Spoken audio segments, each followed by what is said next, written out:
Halo guys, kita menghadiri rapat persiapan penyusunan laporan penerapan standar pelayanan minimal guys tahun 2022 guys, Kota Tarakan. Tepatnya tanggal 19 Januari 2023 guys.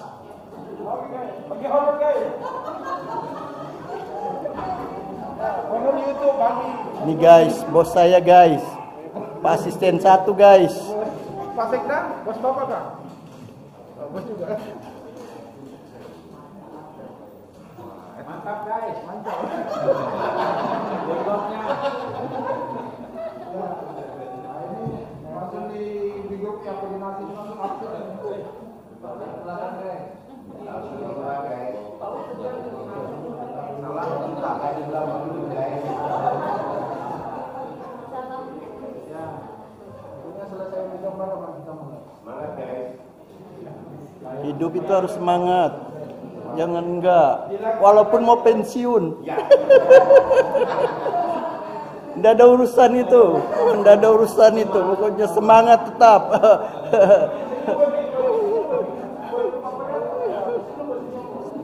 Senyum dong, smile.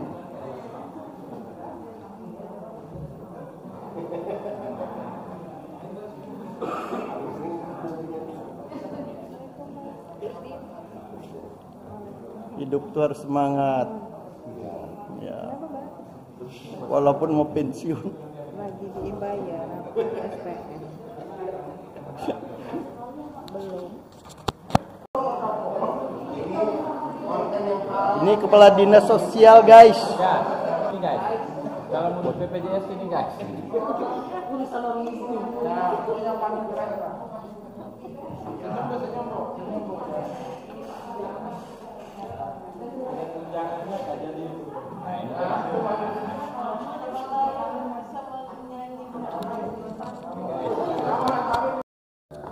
Kepala Dinas Pemukiman Pak Edi, selamat datang sebagai salah satu perangkat daerah juga yang mengampu SPM yang melaksanakan SPM. Nah, ini kegiatan kita apapun kita laksanakan, sebaik apapun kalau laporan kita tidak ada laporan atau terlambat laporan, maka nilai kita juga akan rendah gitu ya. Nilai kita akan rendah. Oleh karena itu laporannya penting. Kita sudah capek-capek melaksanakan kegiatan, sudah banyak kegiatan kita laksanakan, kalau tidak dilaporkan juga hasilnya tidak baik. Oleh karena itu untuk memulai, karena nanti tentu teman-teman di Subang ya, di Subang Perencanaan dan Keuangan ini sangat berperan. Apa saja kegiatan yang sudah dilaksanakan dengan anggaran berapa itu yang sudah dilaporkan nantinya. Nanti kita sama-sama dengarkan semua, dan saya berharap supaya laporan kita itu bisa lebih baik ya, bisa lebih baik dari sisi kualitas, kemudian dari sisi waktu bisa lebih tepat waktu dalam pengiriman laporan, penginputan dan lain sebagainya. Nah, ini juga bagian nanti yang akan masih banyak lagi laporan-laporan lain di awal tahun ini itu yang harus kita kerjakan secara maraton, walaupun datanya mungkin kurang-kurang lebih, tetapi laporannya masing-masing gitu ya. Dan ada 3 masalah yang bisa dari satu, nanti dilatih juga di sakti ya, katanya kurang lebih. Kemudian nanti ada BPD, kemudian ada ini laporan SPM, dan kita selalu ketemu karena memang materinya ya dibilang sama Anda juga, dibilang beda, mirip-mirip juga gitu. Tapi mekanismenya, laporannya yang mungkin beda. Oleh karena itu jangan bosan-bosan kita semua, apalagi yang masuk dalam tim penerapan SPM ini, untuk kita selalu melakukan pertemuan, konsultasi, komunikasi yang dalam rangka pembuatan laporan kita. Baik itu, terima kasih kepada Bapak dan Ibu yang sudah hadir ya hari ini. Selanjutnya kita dengarkan paparan dari Sekretaris Tim SPM, Bapak Pemerintahan. Itu silakan Pak Presiden.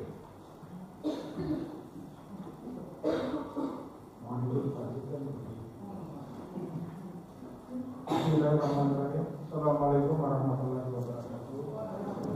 Selamat salam sejahtera buat kita semua.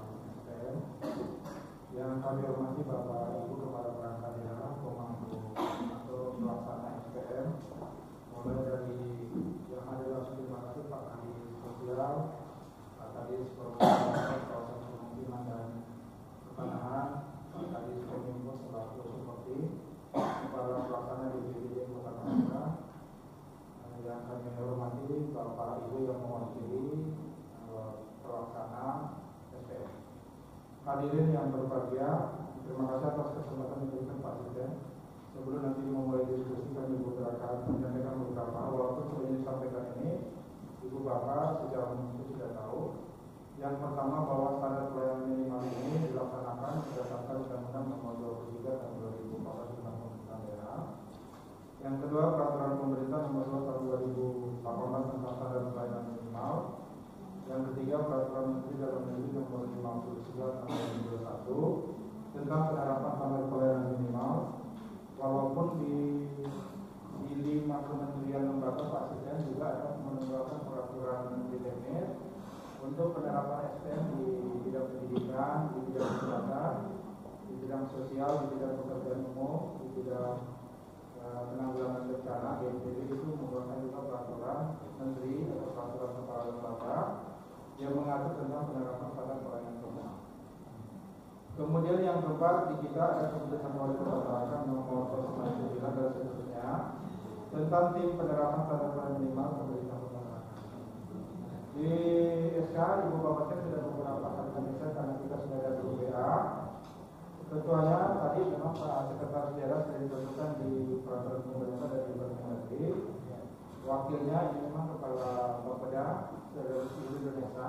Kalau kita bantu Kepala Bapeda dan Bintang. Karena SPM ini untuk di tingkat pusat Ibu Bapak sekalian. Jadi SPM ini standar pelayanan minimal ini di tas kementerian dan lembaga. Tetapi sekretariat bersamanya ini sebenarnya ada di Permendagri di Dirjen Bina Pembangunan Daerah Bina Badan. Jadi selaku sekretariat bersama, karena ini memkoordinasikan 5 kementerian dan lembaga termasuk kementerian dalam negeri. Kemudian apa tugas di penerapan SPM Ibu Bapak sekalian? Tugas kita yang pertama mengkoordinasikan rencana penerapan standar pelayanan minimal dalam bentuk peraturan wali kota yang diprakarsai oleh bagian pemerintahan. Jadi Ibu Bapak sekalian, salah satu yang diminta kita adalah harus dibuat perwali tentang rencana aksi. Dan aksi penerapan SPM direncanakan di tahun 2023 ini kita akan menyusun. Kita sudah menyampaikan di program pembentukan peraturan wali kota tentang hukum. Di tahun 2023 ini akan kita susun rancangan perwali tentang rencana aksi penerapan standar pelayanan minimal. Tentu sumber data utamanya Ibu Bapak sekalian tetap dari 6 pelaksana urusan wajib pelayanan dasar, 6 urusan dilaksanakan oleh 7 perangkat daerah. Kemudian yang kedua, B, melakukan koordinasi dengan tim penerapan standar pelayanan minimal daerah provinsi dalam pelaksanaan penerapan standar pelayanan minimal. Yang C, melakukan koordinasi penerapan standar pelayanan minimal dengan perangkat daerah pengampu standar pelayanan minimal. D, mengkoordinasikan pendataan, pemutakhiran dan sinkronisasi terhadap data terkait kondisi penerapan standar pelayanan minimal secara periodik. Memang diminta sebenarnya dilakukan per triwulan Ibu Bapak sekalian. Karena kan pelaporan melalui SPM, melalui elektronik juga dilaksanakan per triwulan. Kemudian yang E, mengkoordinasikan integrasi standar pelayanan minimal ke dalam dokumen perencanaan serta mengawal dan memastikan penerapan standar pelayanan minimal terintegrasi ke dalam rencana kerja pemerintah daerah RKPD dan kerja perangkat daerah termasuk pembinaan umum dan bisnisnya. Jadi memang Ibu Bapak sekalian untuk SPM ini karena sudah dikunci lagi di Undang-Undang Nomor 1 Tahun 2022 tentang hubungan keuangan antara pemerintah pusat dan daerah. Di dalam perencanaan penganggaran ini SPM ini wajib menjadi penganggaran yang utama selain program prioritas dari masing-masing pemerintah daerah. Kemudian yang F, mengkoordinasikan integrasi standar pelayanan minimal ke dalam dokumen penganggaran serta mengawal dan memastikan penerapan standar pelayanan minimal dan terintegrasi ke dalam anggaran pendapatan dan belanja daerah itu APBD. Memang diminta Ibu Bapak sekalian di SPM ini walaupun anggarannya tidak maksimal, minimal di urusan wajib pelayanan dasar ini ada anggaran untuk mendukung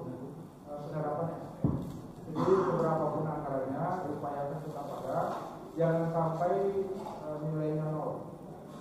Jadi jangan seperti ini, bahwa ada yang besar atau kecil tetapi ada kemampuan keuangan daerah.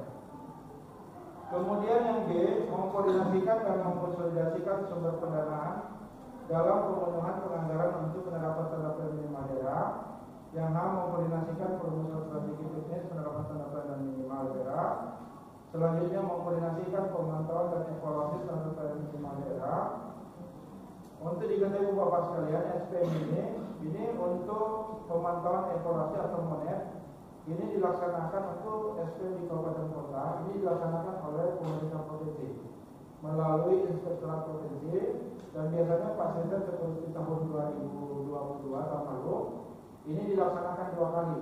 Kami juga mempertanyakan kenapa 2 kali. Ternyata semester 1 dan semester 2 dilaksanakan karena sumber penganggarannya juga ada 2. Satu dari APBD Provinsi Kalimantan Utara yang dididik inspektorat provinsi. Yang kedua ada dana dekonsentrasi untuk pelaksanaan GWPB Gubernur sebagai wakil pemerintah pusat di daerah atau dana dekonsentrasi. Itu juga wajib melakukan monet pelaksanaan penerapan SPM di setiap kabupaten kota. Jadi tim inspektorat Ibu Bapak sekalian ini biasanya 1 kali, kadang 2 kali melaksanakan penyusunan dan evaluasi. Dan saya kira Bapak Ibu kepala perangkat daerah mampu selalu juga. Kemudian melakukan sosialisasi penerapan standar pelayanan minimal kepada perwakilan masyarakat sebagai penerima manfaat. Ini bisa dilakukan oleh perangkat daerah langsung. Kemudian menerima dan menindaklanjuti pengaduan masyarakat. Yang ini mengkoordinasikan pencapaian berdasarkan laporan penyelenggaraan pemerintahan daerah. Yang M melakukan rapor secara berkala. Jadi Ibu Bapak sekalian, dari Kementerian Dalam Negeri dan Sekretariat Bersama dan sebenarnya rapat berkala ini dilaksanakan seperti ulang. Jadi sebelum data laporan itu diinput ke aplikasi SPM, ini juga dilaksanakan rapat berkala dulu berkali-kali untuk mengetahui apa kekurangan, kelemahan dan kendala sampai SPM-nya nilainya atau cakupannya tidak sesuai dengan target yang dibutuhkan. Kemudian yang N melakukan penerapan standar pelayanan minimal kepada sekretariat bersama, melaporkan yang N ini melaporkan penerapan standar pelayanan minimal kepada sekretariat umum, sekretariat bersama melalui sistem pelaporan standar pelayanan minimal berbasis aplikasi secara berulang. Jadi melaporkan penerapan standar pelayanan yang dibicarakan dengan Bapak saya, walaupun saya tahu teman-teman dari perangkat daerah teknis ini sudah memahami, nah tinggal nanti data-datanya yang dilakukan. Sebagaimana biasa Ibu Bapak sekalian, untuk urusan SPM ini ada 6 urusan saja. Jadi urusan pendidikan oleh Dinas Pendidikan perangkat daerahnya ada 13 indikator. Ada 3 indikator. Kemudian untuk urusan kesehatan ini pelaksanaan Dinas Kesehatan ada 12 indikator. Kemudian untuk urusan pekerjaan umum pelaksanaannya Dinas Pekerjaan Umum dan Penataan Ruang ada 2. Kemudian yang keempat perumahan rakyat, ini pelaksanaan Dinas Perumahan Rakyat kawasan permukiman dan pertanahan ada 2. Yang kelima ketentraman, ketertiban umum dan perlindungan masyarakat, ini dilaksanakan oleh 2 perangkat daerah. Yang pertama yang dilaksanakan oleh Satuan Polisi Pamung Praja dan Pemadam Kebakaran ada 2. Satu untuk Satuan Polisi Pamung Praja, satu untuk penanganan bencana kebakaran. Kemudian untuk penanggulangan bencana daerah melalui BPBD ini ada 3 indikator. Kemudian yang keenam untuk urusan sosial ini dilaksanakan oleh Dinas Sosial dan Pemberdayaan Masyarakat, ini ada 5 indikator. Dan Ibu Bapak sekalian, indikator ini yang menentukan sebenarnya bukan dari Kemendagri, tetapi ini langsung dari Kementerian Teknis. Kemendagri sekali lagi hanya mengkoordinir saja, kecuali tadi memang urusan Transibo 5 karena memang pelaksanaannya di Direktorat Administrasi Kewilayahan Kementerian Dalam Negeri. Tapi yang lainnya itu di kementerian yang lain. Ini urusan pendidikannya saya kira sudah kita tahu Ibu Bapak sekalian, tak perlu kita sampaikan lagi. Urusan pendidikan tadi ada 3, kesehatan ada 15. Memang kemarin disampaikan Pak Asisten untuk urusan kesehatan waktu kita rapat di pusat, teman dari Dinas Kesehatan juga hadir.